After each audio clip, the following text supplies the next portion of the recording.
Hi, everybody. Welcome to another episode of Talking Timepieces, where we talk about watch collecting and horology. Um, Today, I wanted to talk about accessories.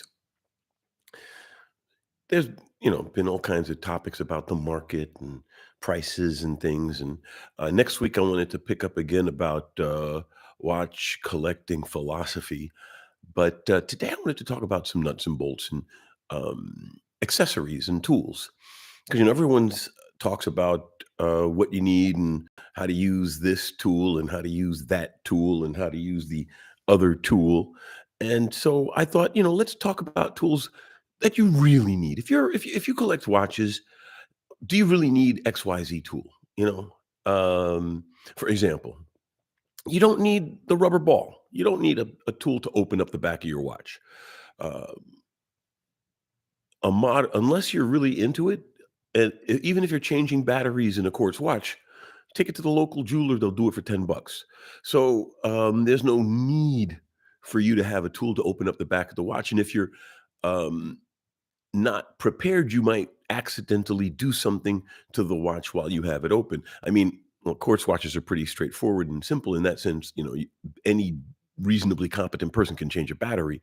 But beyond that, once you start talking about a mechanical, when you open it up, I mean, you could do something like I actually saw someone blow into the back of a watch once, like just like take the watch, hold it in his hands, and go into the back. And I was so flabbergasted, I was tempted to grab my watch out of his because it was my watch, and he was a jeweler, and I was tempted to snatch the watch out of his hand and leave the store. Because I mean, like, what kind of an idiot blows into the back of a watch? Because your breath is full of moisture. You could spray droplets of spit into the watch. Blowing into a watch is idiotic. It's beyond idiotic. It's comically, dangerously negligent. Buy a can of compressed air. Get a little squeeze bottle with a nozzle. Don't blow into a watch with your mouth. What an idiot. Uh, but yeah, so you don't need to open up the back of your watch. So any tools to open up your watch fall into the realm of optional, in my humble belief. For example, but before I got into it deeply, I did want to finally say, hey, I managed to score a Blanc Pawn swatch. Um, and I put it into my state of the collection video that I posted this morning. But it actually is a fun, cool, interesting piece. And I've already cut the keeper off of the NATO. I never keep the keepers on NATOs unless I intend to resell the watch. And I don't intend to resell this one. This one's going into the collection just for the collectability of it. Oh, hey, Daniel, how's it going? San Antonio, very cool. I was in San Antonio just a couple of years ago for a electronic show. As you know, there are a gajillion electronic shows in San Antonio, being a tech center. Um, but yeah, no, I'm very pleased. I was able to finally get my hands on a Blanc Pawn swatch, and I did get finally a mission to the moon swatch as well. I actually do want to get at least a mission to Neptune, and if I can, a mission to Mercury, because the black and the blue are nice colors. And I mean, I do have a real speedy. I just think the swatches are cool, fun. Uh, I wouldn't call them beater watches because they're not very rugged, but fun watches that you can wear without worrying about it a lot. You know, and they are fun watches. Why not have one or two? And in the case of the Blanc Pawn, if I can get my hands on the dark blue, I'd be a happy person as well. But no, they're and the people at Swatch store in Frankfurt were actually very nice. When I was criticizing Swatch at the opening for the Blanc Pawn in Frankfurt, actually the store staff I would consider as victim as the customers. So no, store staff at Frankfurt Swatch are cool people, and Tim, the manager, is a nice guy. But I realized I needed to say that because sometimes the corporate actions, corporate actions, and the retail actions.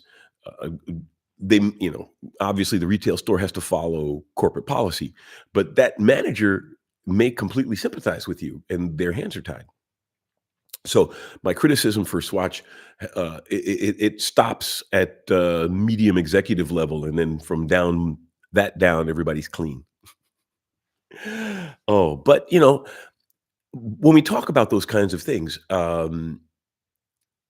collecting, just the whole aspect of collecting, it ties into then also what tools you need, what accessories you need, because watches are pretty much magic, right? Arthur C. Clarke's definition of magic: any sufficiently advanced technology is indistinguishable from magic. So watches are in the realm of toasters and cars.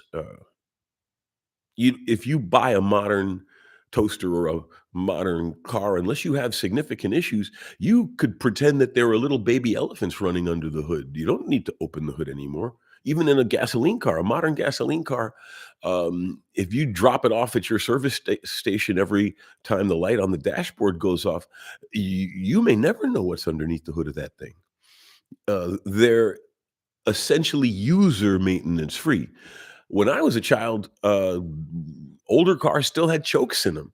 You literally had to manage how the engine managed air to start the thing on cold days. When you think of how many tasks used to be manual tasks that are now automated by technology, it's not surprising, but it's surprising. In other words, you're like, wow, so much, but then you realize, of course, it's so much. But watches are in that realm as well. I mean, like, if you think about a watch like the Zenith El Primero Chronomaster, right? Once upon a time, people would have said, "Oh, don't buy it. It's a high beat watch, high maintenance. You got to worry about that." Uh, the modern one has got a very long warranty. I think it's over 5 years. It might even be as many as 8 or 10. I know the Omegas are starting to go there because the escapement in this watch is made out of silicon. So lubrication needs are reduced, and it's amagnetic and all of that other good stuff. And it's still mechanical technology. They're just using modern core technologies to address the needs of the mechanical technology. I mean, if you think about, for example, the Valjoux 7750 was one of the first computer aided design movements, and it's got a ingenious. Um,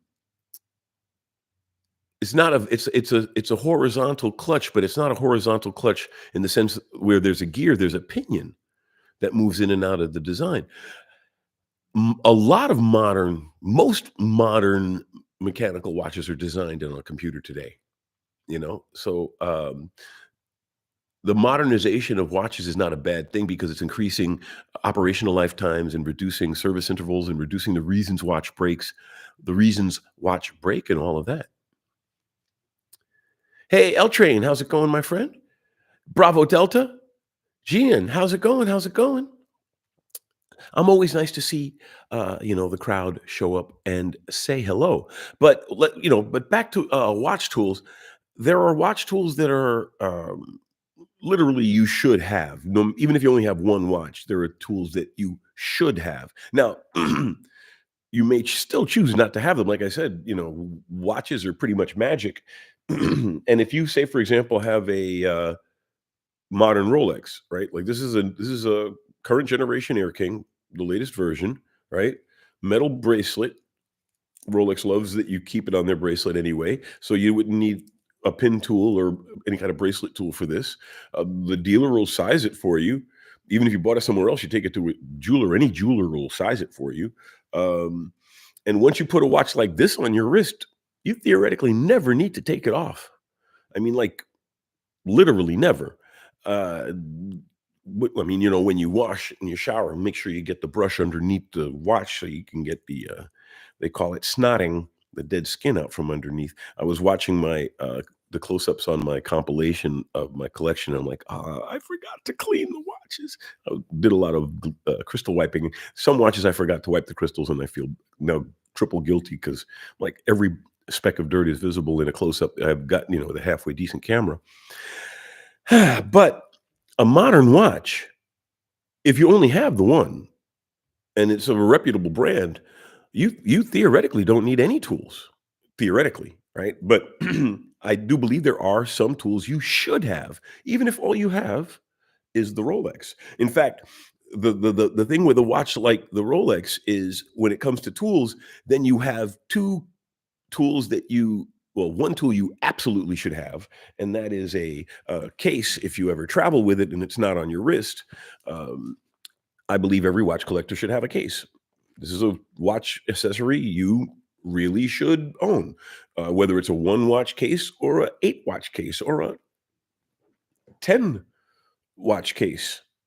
Have a case for your watch or watches. They make 1 watch cases that are very nice.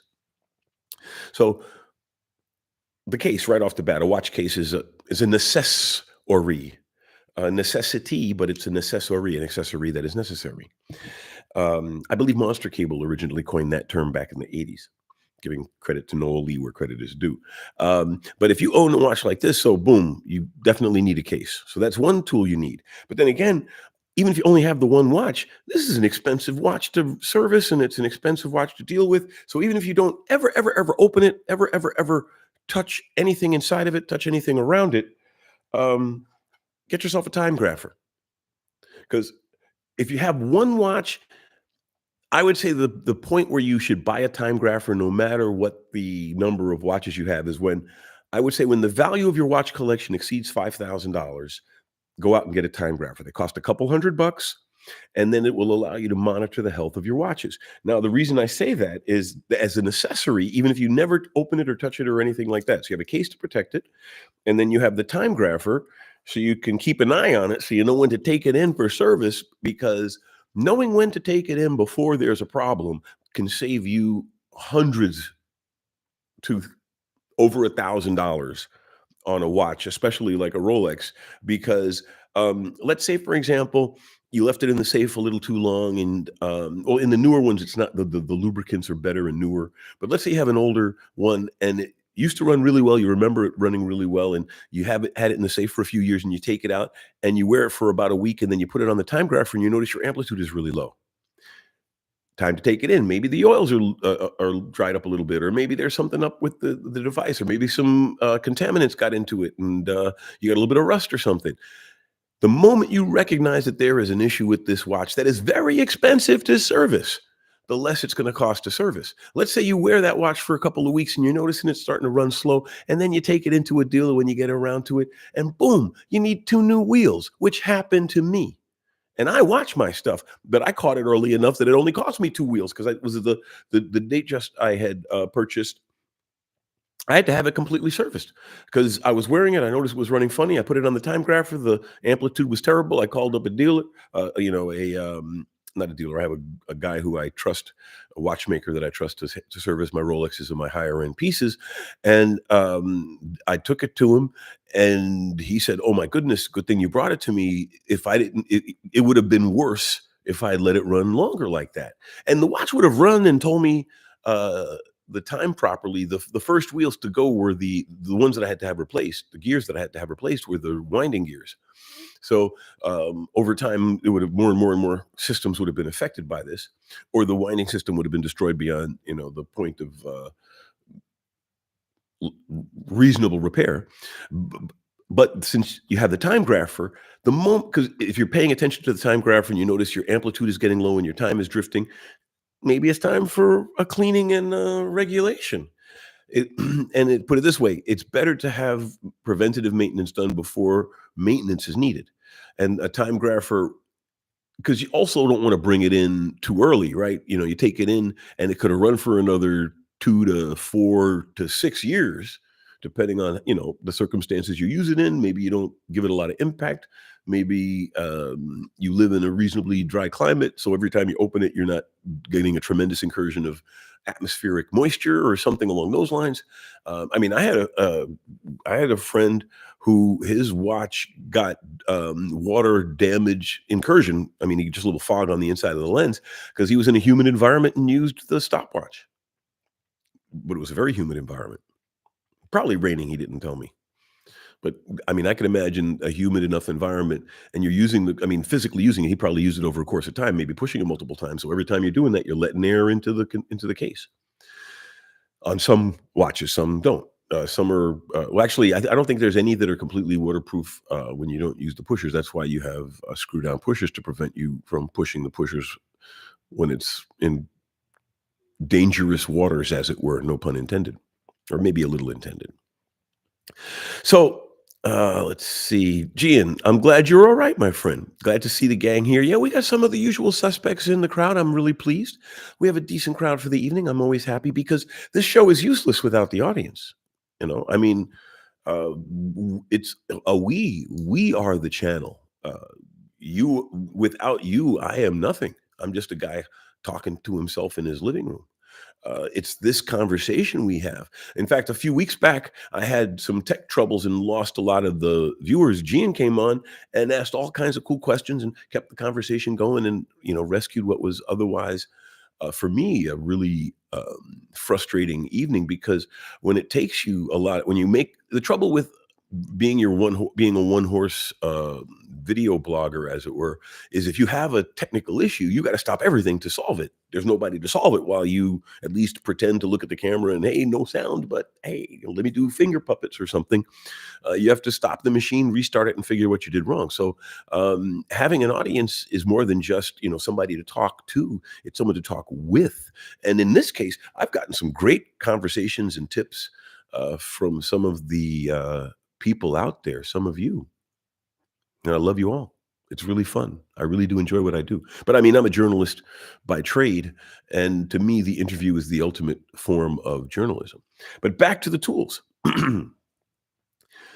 So even if you have a very high-end watch, in fact, because you have a very high-end watch, even if you decide not to do anything to it, not change the bracelet, not look inside of it, nothing, you should still have a case, and you should still have it. Like I said, if you have more than $5,000 worth of watches, if you have $150 watches, don't buy a time. Well, actually, you might want to buy a time grapher, because a $50 watch, mechanical watch, would be something like a Russian Polyot, or a Vostok Amphibia, or a Chinese piece.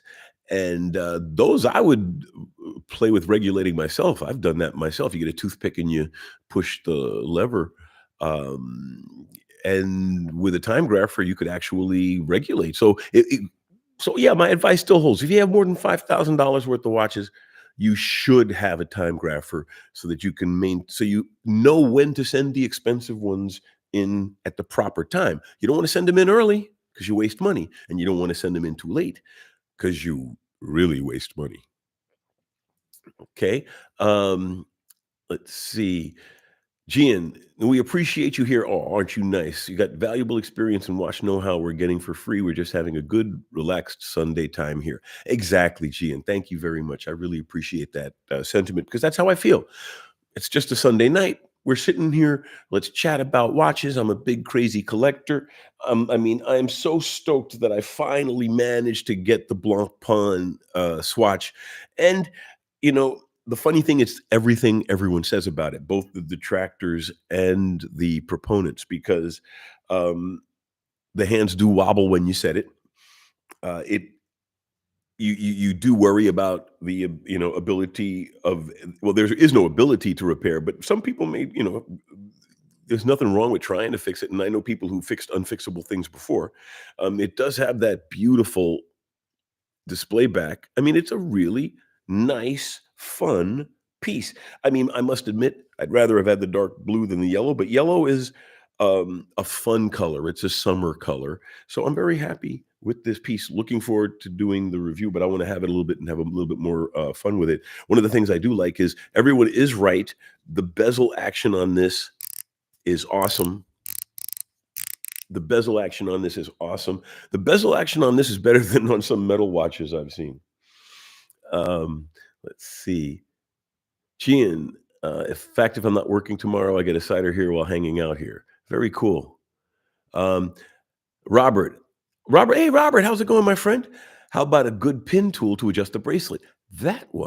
That was I was going to be my that was going to be my second, suggestion because once I said, if you're not opening up the watch and you're not changing, straps and bracelets, then you need a case to keep it safe when you're traveling or even to keep it safe when you're not wearing it. Throw it in a drawer or something in the case, and I strongly recommend a time grapher. Now, if you do wanna change straps and bracelets. If you do want to change straps and bracelets at the absolute micro minimum, you need a pin tool. This is a pin tool that you can get. In fact, they come with most straps. You buy a strap and this will come in the bag. Like in the old timey days, you would get a box of C rations in the military and there'd be a handful of P38 can openers in there. Uh, you buy a strap from, I don't know, any of the good uh, Bark and Jack. You Well, actually, I don't know if Bark and Jack, I haven't bought one from them lately, but, most strap companies will give you a pin tool, and it's got a little pointy pin on one side. Yeah, this is the pointy end. So this is it has a little pointy end on one side, which you can also use to push, the hidden pushers in watches. And as Robert said, you need, a good pin tool, and it's got this. Well, actually, adjusting the bracelet and replacing it are two different things. This is to replace the bracelet because this has a little forky end thing on this end that you then literally insert in where the pin meets the lug, and there's a little ridge on the pin, and you can pop the pin out of the lug with this tool. Now, some tools are better than others. This is the pin tool that comes or came with my Speedmaster, or that used to come with Speedmasters, came with my Speedmaster. Uh, the old school one came with a pin tool, a loop, and a medallion. That was pretty useless, but cool. And so, if you change straps on your watch, and as you can see by the fact that I've got this on a rubber and I've got this Cartier on a rubber. I like to dress my watches down a bit because I don't want to be too blingy around. I wear the watch for the watch, not for the jewelry. Um, and it is good to be able to swap straps. Like I've got, and this is even a factory leather. This is an Omega alligator on an Omega Speedmaster. I figured if I'm going to go and not have the metal, at least I should go factory on the Speedmaster. It's so classic. But yeah, you definitely should have a pin tool. Now, once you get beyond swapping straps, as Robert pointed out, you would need to maybe adjust the straps. Now, if you had, say, for example, like I said, you could take it into a jeweler, but let's say you wanted to do it yourself, and you had something like this Rolex, you would definitely not want to use cheesy tools on it. So you would want to get yourself a nice set of engineer quality micro screwdrivers, so that way you can unscrew the screws cleanly. Because what damages a screw is a bad screwdriver, because the tips get rounded and the edges get off, and the screwdriver can't bite cleanly into the slot in the screw, and you slip the screw and you scratch your $6,000 watch, which has happened to me.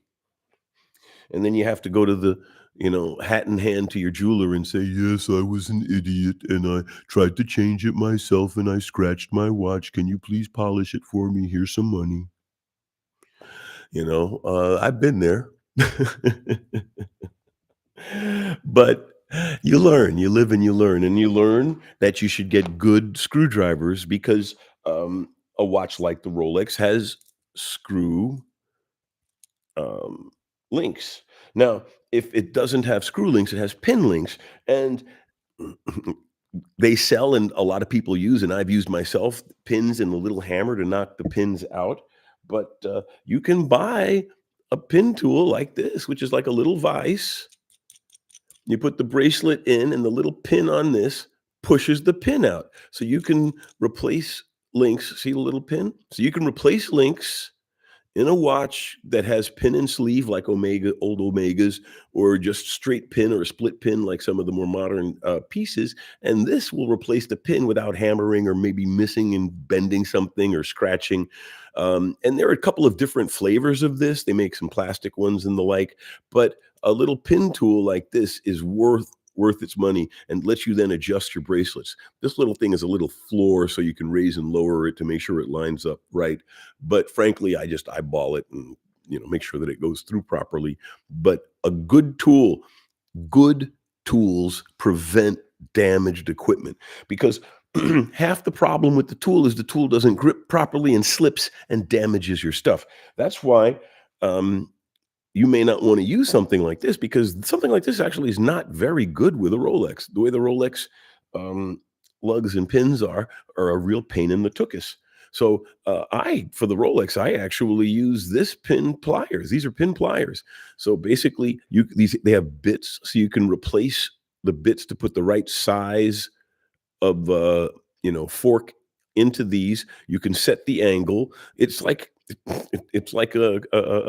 a mathematical compass, but it's a precise tool, so you can insert it into the back, into the gap in the in the end link, so you can stick it in and pop that pin out, so you can get the link off without scratching your watch. That's the goal of all of this stuff. You don't want to scratch your watch. The case is so you don't scratch the watch. The proper tool is so you don't scratch the watch. Don't scratch the watch. In fact, like, I buy a lot of antiques and some of them have scratches on it. And then I do a video and people go, "Oh, look at the scratches," and I'm like, "Yeah, well, most of them were there before I got here." And you don't want to add to them. So you always make sure you have good tools that fit cleanly so that they don't scratch your watch. So you definitely want a good set of screwdrivers. You definitely want a good pin pushing tool, not a hammer, because you can miss the stroke and, like I said, bang your thumb. I mean, this will do a better job and a cleaner job, and a a lower sphincter factor, let's put it that way. There's a lot less stress using this than whacking on a pin tool with a hammer and hoping you don't miss. So we've covered replacing the straps. We've covered adjusting bracelets. Well, we're about halfway through, so we're rolling well, because I still have a couple of categories to go, and we probably have some questions. Let's take a quick look see. Congrats on the Blanc Pond. Thank you, Gian. I think I saw your notice, but I was at work. I saw your newest upload about the collection. Haven't gotten the time to watch. Well, take your time, watch it. Pause on the stuff you like. Leave any notes on anything you're curious about. Um, that is a little pin tool. Yeah, well, the thing is, you don't need a big tool. The link's only yay big. The pin's got to be pushed through. And if you see, this has a very clean pin, and then it just pushes the pin out through the gap in the base. So you don't need, and this is made of metal. This isn't a plastic one. That's another reason it's smaller. The plastic one's bigger to give it physical strength, not really to, and it's more reassuring to have a big one, but the metal one is smaller and it does the same job. And you can throw this in your pocket. Like, sometimes when I'm selling somebody a watch and I'm meeting them in a bar, because I like doing business in public places, because you're handling a lot of money and the like. Um, and or they come to my place, but if you can't, and then I can throw this in my pocket and adjust their bracelet right there at the bar. You know, I aim to please. Proper tools allow you to do that. Proper planning prevents piss poor performance. So let's see. Bravo Delta, for a bracelet with pins, Breitling Chronomat or Tissot, a pin removal tool is a must. Exactly. And better to have a good pin tool. Might cost you a little bit more to get a good metal pin removal vise, or whatever you call this, press. Like I said, they make plastic ones, but better to have a good tool. It's way easier to be happy about the satisfied performance of a piece that a tool that cost you a little bit more, than to lament the damage that it caused, that cost you more than the money you saved. Now, let's see. That's the one. Better to press the pin out than hammer it out. Exactly. Bravo Delta gets it. So Let's say we've done all of those things, and I'm not, like I said, you can get a back opening tool, but I'm not even going to address that because that's not something you need. It's something you could get if you want. And I have one. I have a couple myself. I even have the wrench that can take off a Rolex back properly because you need the right tools. But like I said, you don't need those tools. But what you do need is you need a loop. You can get a little pocket loop that has a protector, so you can stick it in your pocket. And this one even has a light. Did I leave it on and burn out my? Don't see. So even has a light. So you have a little light on a loop. You can look at stuff. And it's, of course, especially invaluable if you're shopping. Always take a loop when you're shopping, especially shopping for used watches. And in my case, since I have glasses, I can luck out. I can buy a clip-on loop and just clip it on, and I can look all well. I guess cool is not the word. Cool is not the word when you're talking about a swing up and down eyeglass mounted, and I didn't even mount it properly. I guess I have to take the glasses off to mount it properly. But an eyeglass mounted loop is totally worth it when you're working at a bench or something and you're doing something like adjusting bracelets and before you sit down, put the loop on, and then you do your close-up work. You have something, and then if you need to see, you lift it up, and even frankly, you could get away with just a clip on and just unclip it when you're done. But a clip-on loop is totally worth it. Loops fall into the you should definitely have one, especially if you have a nice watch, because I mean, how could you appreciate a beautiful piece like this Mont Blanc Nicholas Rusek? It's got a comically beautiful movement, right? Uh, a loop helps you see those beautiful things in your own watch. You don't even need a loop to go shopping. Go on a recreational trip with a nice glass of whiskey and a cigar and look at the back of your watch with a loop for a while. Enjoy what you paid money for. You don't have to use a loop to go shopping. Use a loop to explore your own collection. But whether you have a pocket loop or a clip-on loop, or and I don't have any others handy. I actually have the Speedmaster also came with a loop. That's over there next to the box. Actually, you could see it right there. Yeah, you see the loop, the Speedmaster loop. But yeah, you should definitely have a loop for your collection as well, even if you only have one watch. Because if you have a nice watch, you want to look at it. And a luxury watch is like a high resolution image. The closer you look, the more you see. It's a beautiful part of collecting. And if you don't do it enough, I strongly encourage you to look at your stuff with loops more often.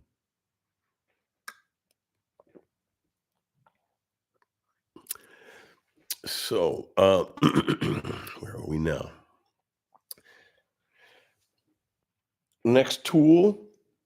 One of the tools that is useful when you go shopping, and I wouldn't say you must have one, but you should have one if you're going shopping for used watches, or if you're in a strange place that sells strange watches. Wink, nod, wink, wink. Um, a diamond tester. Right? Now, you're not testing for diamonds, you're testing to see if the crystal is sapphire. And then this will light up, and depending on what the material is, the hardness, it'll show a higher mark. So mineral crystal will show a slightly higher mark than plain glass, but sapphire will show a significantly higher mark. There's enough of a difference that even if you don't know how to use the tool, the difference in amplitude because you touched it to sapphire is enough that you don't really have to have a lot of training just to go, oh, wow, that must be hard. It's probably sapphire. And when you're shopping for watches that could be of dubious heritage, checking to see if the crystal sapphire can go a long way to making your fears more relaxed, or putting your fears at rest. Let's put it that way. And then um, directly linked to bracelets and straps and the like is a good set of calipers, right? You turn on a good set of calipers, tells you how much of the gap is. And when it comes to watches and straps, you can use it to see how big your watch is. Obviously, oh, okay, this is a big watch. This is a 42 or 41, 42. 42. But the one of the most useful aspects of it is it allows you to measure the lug width, right? So you can determine whether, in this case, these are 22s. I was very surprised that it had such a big lug width on this piece. Because, but then again, that makes sense. The Blanc Ponds are 22. The Moon Swatches are 20s because the Speedmasters are 20. So this is a 22 millimeter lug width. So calipers, make sure you buy the right size watch strap because, you know, frankly, if I hadn't measured it, I might have gone out and bought myself some 20 millimeter straps. Because I don't have too many yellows, so I might actually go out and buy something that matches more or something more color complementary, or might just leave this strap on as a pretty strap. But knowing the lug width is important if you're going to get different straps, NATO straps, leather straps, whatever, sailcloth straps. So having a caliper, digital calipers easiest. Having a set of calipers is fantastic, and these have carbon fiber teeth, as it were, so it can't scratch the watch. You can buy metal calipers, but then you got to wrap the teeth. You know, you got to wrap this with like electrical tape or something if it's made of metal, because you don't want it to scratch your watch. And what did I say at the beginning of the show? The whole purpose of this is so you do not scratch your watch, right? So, um, yeah, so yeah, pretty much those are all the tools that you can use. There are more tools, obviously, and there are lots and lots and lots of tools, like spinners for your watches, but I don't consider that a necessity. Everything that I mentioned in today's show are watch tools and accessories that I think you should own, no matter how big your collection is or how small your collection is, if you really care. I mean, if your collection is really really small, I wouldn't necessarily jump for the time grapher, but I'd get all the other tools. Bravo Delta, I use plastic calipers, so not to scratch anything. And Gian, yeah, cheers on the drink. Cheers. So, let's see, we've run about 40 minutes into the show. Do we have any other if we don't have any other questions, I'm gonna go ahead and, sign off because I always like to, end the show, while we're on a roll, because some of these live streams, they kinda go really long, on, some other channels, and not even in our topic, just in general. And my philosophy is after I've said my piece, if we're pretty much done chatting for the evening, I'll leave you all alone until the next weekend. So, having said that, I hope you all have a great week. Love you all. Take care of yourselves and have a great one.